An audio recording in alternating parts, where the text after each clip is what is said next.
অসম পুলিচৰো দ্বিতীয় cut off নোলায়, কিন্তু বছৰটোৰ শেষৰ ফালে আমি আকৌ নতুন অসম পুলিচত খালী হৈ থকা পোষ্টসমূহ আমি এডভাৰটাইজ কৰিম। কোনোবাই মোক কৈছে মামা কাট অফ নম্বৰ বহুত হ'ল।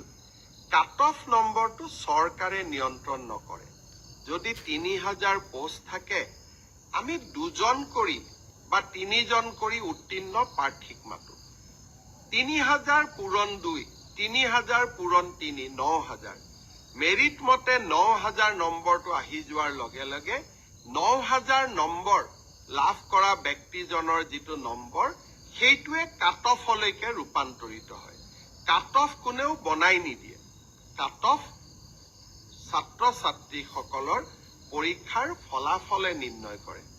কোনোবাই যদি ভাবে যে কাট অফ বেছি হৈছে, তাৰ মানে ইয়াকে বুজাব পাৰি যে সঁচাকৈয়ে এইবাৰ পৰীক্ষাৰ ফলাফল যোৱাবাৰতকৈ ভাল হৈছে।